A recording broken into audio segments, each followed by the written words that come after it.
प्यारे बच्चों, आज हम कक्षा 9 में प्रश्नावली 11.1 का प्रश्न नंबर 3 करेंगे। देखिए, एक शंकु का वर्गपृष्ठीय क्षेत्रफल 308 वर्ग सेंटीमीटर है और इसकी तिरछी ऊंचाई 14 सेंटीमीटर तक। ज्ञात कीजिए आधार की त्रिज्या और शंकु का कुल पृष्ठीय क्षेत्रफल। देखिए, सबसे पहले ध्यान दें, शंकु का वर्गपृष्ठीय क्षेत्रफल दे रखा है 308। शंकु का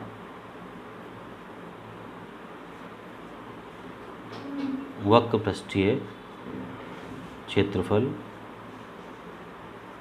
ये दे रखा है हमारा 308। वक्रपृष्ठीय क्षेत्रफल को कैसे लिखते हैं? वक्रपृष्ठीय क्षेत्रफल का फॉर्मूला होता है हमारा पाई आर एल। तो पहले इसकी तिरछी ऊंचाई भी लिख लीजिए। इसकी तिर्यक ऊंचाई दे रखी है, तिर्यक ऊंचाई को लिखते हैं एल से। ये दे रखी है हमारी 14 सेंटीमीटर।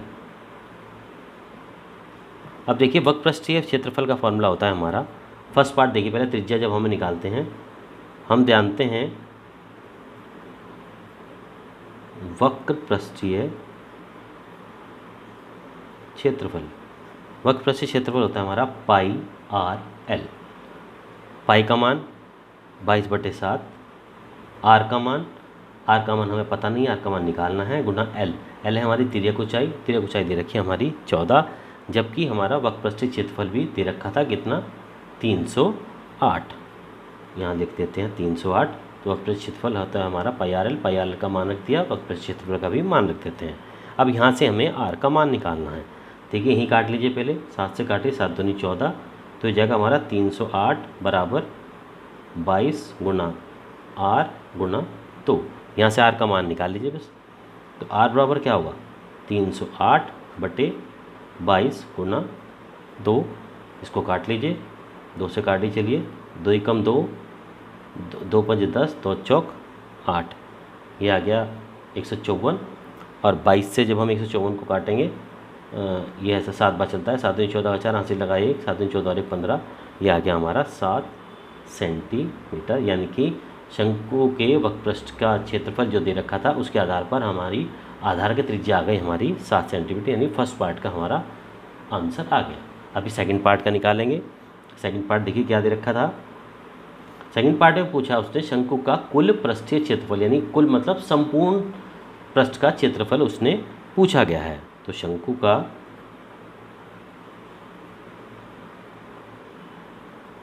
कुल पृष्ठीय क्षेत्रफल, कुल पृष्ठीय क्षेत्रफल शंकु का क्या था?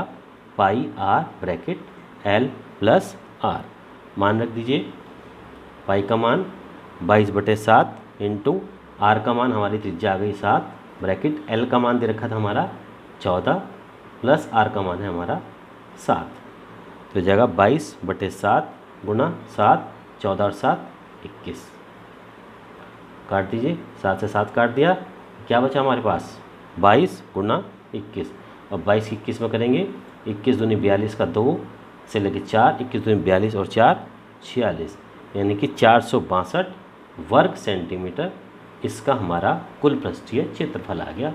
ये हो गया आपका प्रश्न नंबर 3।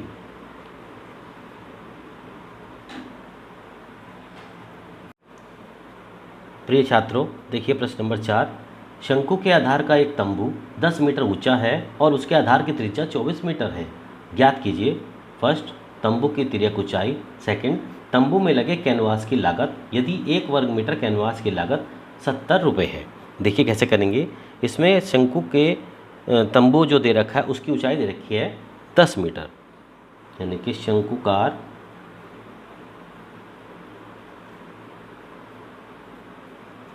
तंबू की ऊंचाई को लिखते हैं हम h से, ये दे रखी है हमारी 10 मीटर, जबकि इसकी त्रिज्या दे रखी है, आधार की त्रिज्या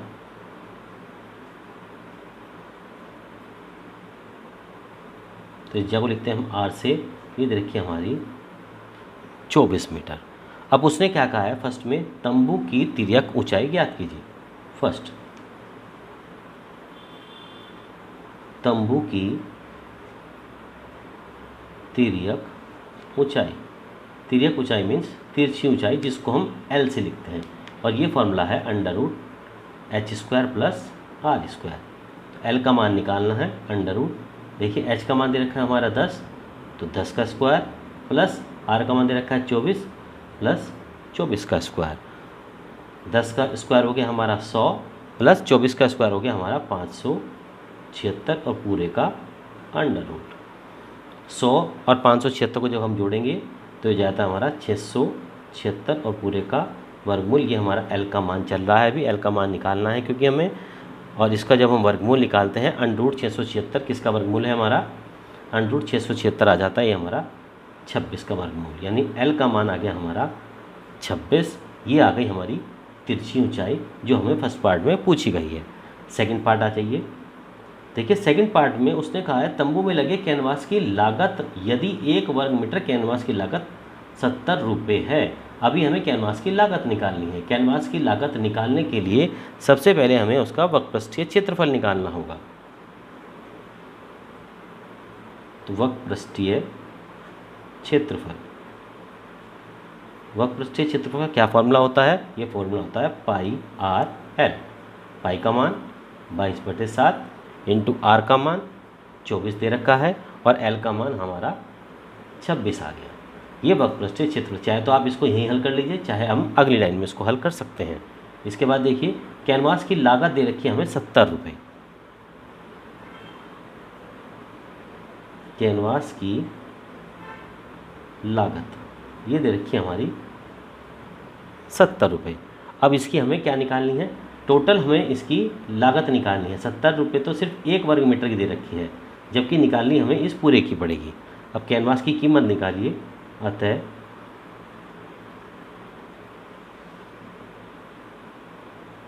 कैनवास की कीमत कितनी होगी? 70 रुपये तो इसकी लागत थी गुना, अब ये पूरी लिख दीजिए जो हमारा वक्रपृष्ठीय क्षेत्रफल था, 22/7 गुना 24 गुना 26। अब यहाँ पर इसको हल कर लीजिए, 7 से काटिए, 7 धाम 70, मल्टीप्लाई कर लीजिए पूरा। 10 की जब हम 22 में करेंगे तो हो जाएगा हमारा 220 गुना 24 गुना 26, और जब हम इसकी पूरे की गुणा कर देते हैं तो ये जाता हमारा 1,37,280 रुपये। ये इसकी पूरे की कैनवास की कीमत आ जाएगी और यही आपका उत्तर होगा।